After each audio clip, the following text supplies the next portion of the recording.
província, terceira maior cidade do país, localizada na faixa leste. Dezenas de pessoas ainda estão desaparecidas e o governo foi criticado por não enviar avisos prévios à inundação. Este é o número de mortos mais alto em um único país na Europa desde que as enchentes na Romênia mataram 209 pessoas em 1970. Centenas de espanhóis estão sem comida e água. Nós vamos falar agora com o meteorologista do Canal Rural, Arthur Miller, porque a força das águas, arrastou carros, transformou ruas de vilarejos em rios. Tem como prever, Arthur, a chuva em um ano, em apenas um dia? A gente conversou já no nosso podcast Canal Rural Clima, de que você falou, você alertou, situações como a que aconteceu no Rio Grande do Sul vão acontecer em outros pontos do mundo, do globo. Mas como é que é a previsibilidade disso, para não deixar as pessoas sofrerem com todos esses efeitos colaterais? Bem-vindos. Obrigado, Priscila. Uma boa tarde para você que nos acompanha aqui no Mercado e Companhia. É lamentável, o que aconteceu na Espanha, porque isso demanda muito, principalmente do serviço de nowcasting, ou seja, um centro de operação que fica 24 horas analisando a situação. É claro que quando a gente fala em chuva, é difícil quantificar a quantidade exata de milímetros de chuva, mas de fato existiu o sinal da atmosfera para chuva volumosa e tempestades. E se um alerta fosse dado, provavelmente não tem como reduzir o prejuízo material, mas com certeza ia diminuir em muito o número de mortes e desaparecidos. Quando a gente vê aqui, choveu quase 445 milímetros em 8 horas, lá na região de Valência, que fica no leste da Espanha, e isso é praticamente a chuva de um ano. Lembrando que a enchente no Rio Grande do Sul teve quase 500 milímetros de chuvas em 3 dias e já causou todo aquele estrago. Quando você tem esse volume de chuva em 8 horas, a gente viu que, além de uma enchente, era uma enxurrada. Parecia que era, na verdade, um rio se despejando sobre a cidade. E isso vem muito ao encontro do que a gente traz dos extremos climáticos. Pegou as águas do Mediterrâneo aquecida, passou um sistema meteorológico e isso amplifica o seu dano. Inclusive, na próxima tela, a gente vai ver o que aconteceu. Que, na verdade, estava atuando no sul da região um vórtice ciclônico de altos níveis, o VECAM, que é muito comum acontecer aqui, principalmente na região nordeste. E o perigo desse sistema é justamente na borda, porque a gente está falando de um sistema de baixa pressão em altos níveis da atmosfera, que a gente chama que ele tem um núcleo frio. E o perigoso dele é justamente a borda. E justamente nessa situação estava na borda do sistema a região de Valência. Na próxima tela eu trouxe aqui imagens de satélite do acontecido. Pois é, tá aí a ocorrência desse temporal lá na Espanha. Em 8 horas choveu pelo ano todo, em torno de 450 milímetros. São fenômenos que não diz que seja das mudanças climáticas, não é, porque esse fenômeno acontece tanto na era glacial, de mini-gelo, como aquecimento global. Como aconteceu em 2004, aqui no Nordeste do Brasil, do dia 20 de janeiro até o dia 5 de fevereiro, choveu 700 milímetros em 20 dias. Esse fenômeno acontece por décadas, 5 anos, 10 anos, 11. Mas o que eu quero retratar tudo isso aqui, que tudo depende do calor oriundo do magma da Terra.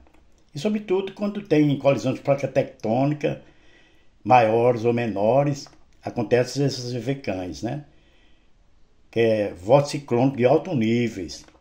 E na Espanha agora não foi maior, porque o núcleo foi continental, próximo a Valência. Se fosse no Mediterrâneo, o temporal seria bem maior. Como ocorreu em janeiro de 2004, o núcleo, o epicentro foi no Atlântico. Aí sim choveu muito no Nordeste. Mas vamos retratar isso, mostrar a opinião pública sobre tudo, e também as autoridades governamentais e os técnicos, meteorologistas, sempre vêm fazendo isso, para entender melhor como se comporta um VECAM. E tudo mais, e a gente vai mostrar aqui agora, numa entrevista que eu dei para a Revista Nordeste, em 2015, que vim mostrar como realmente os fenômenos meteorológicos, tanto El Niño como Laninha, atuam. Vamos lá.